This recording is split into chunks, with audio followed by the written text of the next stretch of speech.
அனைவருக்கும் வணக்கம். நம்ம டெய்லியும் prelims and mains point of வியூல 5 கொஸ்டின்ஸ் கரண்ட் அஃபேர்ஸ்லேருந்து பார்க்குறோம். இன்னைக்கு என்ன கொஸ்டின்ஸ் இருக்கு அப்படிங்கிறத பார்ப்போம். First one, Tamil Nadu recorded maximum agriculture growth rate in which of the following years அப்படின்னு சொல்லி கேட்டிருக்காங்க. தமிழ்நாடு பின்வரும் எந்த ஆண்டுகளில் அதிகபட்ச விவசாய வளர்ச்சி விகிதத்தை பதிவு செய்தது அப்படின்னு சொல்லி கேட்டிருக்காங்க. ஸோ நமக்கு பேஸ் இயர் அப்படின்னு பார்த்தீங்கன்னா 2011-12 இதை தான் பேஸ் இயர் அடிப்படை ஆண்டு அப்படின்னு சொல்லுவாங்க. அதுலேருந்து தான் நமக்கு கணக்கிட்டு இருக்காங்க இப்போதைய growth ரேட் எல்லாத்துக்குமே பொதுவா பேஸ் இயர் என்ன அப்படின்னு கேட்டா 2011-12 தான் மோஸ்ட் ஆஃப் த இந்த மாதிரியான ஸ்டாட்ஸ்க்கு வந்து பாத்தீங்கன்னா most of the base year அப்படிங்கிறது 2011-12 தான். ஸோ இதை பேஸ் பண்ணி பார்க்குறப்ப தமிழ்நாடோட மேக்ஸிமம் அக்ரிகல்ச்சர் growth ரேட் எந்த வருஷம் இருந்துச்சுன்னா 2017-18ல இருந்திருக்கும். கிட்டத்தட்ட 12.07% வந்து இருந்திருக்கும். சரிங்களா? இப்போ லேட்டஸ்டா நம்மளோட அக்ரிகல்ச்சர் growth ரேட் என்ன அப்படிங்கிறதா செய்தியில வந்துருந்துச்சு. ஸோ அது என்ன அப்படின்னு பார்த்தீங்கன்னா நெகட்டிவ்ல இருக்கு. 0.09%ல இருக்கு. ஓகேங்களா? கரண்டா அக்ரிகல்ச்சர் growth ரேட் தமிழ்நாட்டில் எவ்வளோ இருக்குன்னா 0.09. மேக்ஸிமம் எவ்வளோ இருந்துச்சுன்னா 2017-18ல 12.07%. பேஸ் இயர் அப்படின்னா இந்த 11-12 அப்படிங்கிறது. சரியா? அடுத்தது கரெக்ட் ஆன்சர் என்ன அப்படின்னா ஆப்ஷன் ஏ. அடுத்தது national manuscripts mission was launched in the year 2003. தேசிய கையெழுத்து பிரதி திட்டம் 2003ஆம் ஆண்டு தொடங்கப்பட்டது. Indira Gandhi national centre for arts served as the nodal agency. Indira Gandhi தேசிய கலை மையம் தான் இதோட நோடல் ஏஜென்சியா இருந்திருக்காங்க. சரியா? ஸோ ரெண்டுமே கரெக்ட் ஸ்டேட்மெண்ட் தான். நேஷனல் மேனுஸ்கிரிப்ட்ஸ் மிஷன் இது கேட்கறதுக்கு வாய்ப்புகள் இருக்கு. 2003ல வந்திருக்கும். சரியா? இயர் தான் கேட்பாங்க கேட்டேன். ஏன்னா குரோனாலஜிக்கலி அரேஞ்ச் பண்ண சொல்லலாம். ஸோ 2003.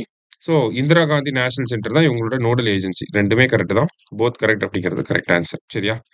அடுத்தது what are the risk factors identified by state planning commission regarding agriculture in Tamil Nadu? தமிழ்நாட்டில் விவசாயம் தொடர்பாக மாநில திட்ட ஆணையத்தால் அடையாளம் காணப்பட்ட ஆபத்து காரணிகள் யாவை அப்படின்னு சொல்லி கேட்டிருக்காங்க. என்னென்ன ரிஸ்க் ஃபேக்டர்ஸ்லாம் இருக்கு கரண்டாவும் ஃபியூச்சராகவும் அக்ரிகல்ச்சர்ல தமிழ்நாடு என்ன மாதிரியான ரிஸ்கை ஃபேஸ் பண்ணுவாங்க அப்படின்னு சொல்லி ஸ்டேட் பிளானிங் கமிஷன் எக்கனாமிக் சர்வேல சொல்லியிருப்பாங்க. ஓகேங்களா? ஸோ அது என்னெல்லாம் சொல்லியிருப்பாங்க அப்படின்னு பார்த்தீங்கன்னா first one high dependence on monsoon. நம்மளோட விவசாயத்தை பொறுத்த வரைக்கும் பார்த்தீங்கன்னா பருவமழையை நம்பி தான் அதிகமாக சார்ந்திருக்கு. சரிங்களா? ஸோ அது வந்து ஒரு ரிஸ்க் ஃபேக்டராக தான் பார்க்குறாங்க. ஏன்னா ஒரு சில காலகட்டத்தில் ரொம்ப மழை பெஞ்சிருது, ஒரு சில காலகட்டத்தில் மழையே பெய்யாமல் வறட்சி போன்ற நிலைகள் இருக்கு. ஸோ அப்போ இது ஒரு முக்கியமான காரணம். அடுத்தது ஏஜிங் ஃபார்மிங் பாப்புலேஷன். வயதான விவசாய மக்கள் தொகை. விவசாயம் செய்யக்கூடிய ஆட்களோட ஆவரேஜ் ஏஜ் அப்படிங்கிறது ரொம்ப வயசானதா இருக்குங்களா? யங்ஸ்டர்ஸ் யாருமே அதிகமா விவசாயத்துக்குள்ள வரமாட்டேங்கிறாங்க. அதுதான் இந்த பாயிண்ட் மீன் பண்ண வருது. ஓகேங்களா? ஸோ யங்ஸ்டர்ஸோட இன்வால்வ்மெண்ட் இல்லாதனால ஃபார்மிங் பாப்புலேஷன் அப்படிங்கிறதும் ஏஜ் கம்மியாயிட்டே போகுது. இதனால என்ன ஆகுது? ஃபார்மிங்கோட ப்ரொடக்டிவிட்டி அப்படிங்கிறது கம்மியாகுது. உற்பத்தி திறன் அப்படிங்கிறது கம்மியாக ஆரம்பிக்குது. ஓகேங்களா? இப்போ யங்ஸ்டர்ஸ் இருந்தாங்கன்னா ப்ரொடக்டிவிட்டி நல்லா இருக்கும். எப்படி நல்லா இருக்கும்? அவங்க அதிகமா வேலை செய்ய முடியும். புதிய புதிய டெக்னாலஜிஸ் அவங்க வந்து விவசாயத்துக்குள்ள கொண்டு வருவாங்க. ஸோ இந்த மாதிரிலாம் இருக்கும். ஆனா ஏஜ்டு பாப்புலேஷன் இருக்கப்ப அதெல்லாம் நம்மளால பண்ண முடியாது. சரியா? அடுத்தது ஷ்ரிங்கிங் லேண்ட் ஹோல்டிங்ஸ்.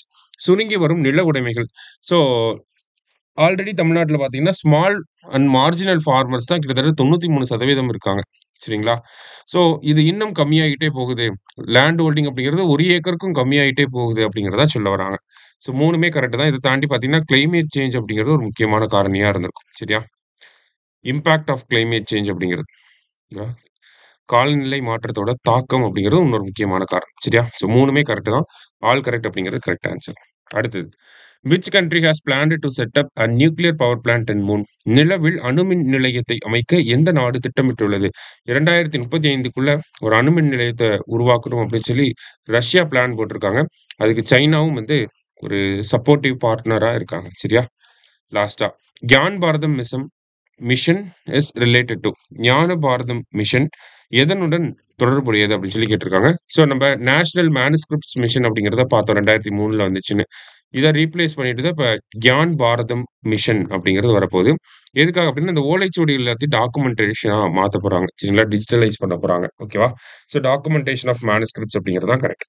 இன்னைக்கு 5 கொஸ்டின்ஸ் பார்த்துருக்கோம். தேங்க்யூ. சுரேஷ் IAS அகாடமி வெற்றியின் முகவரி.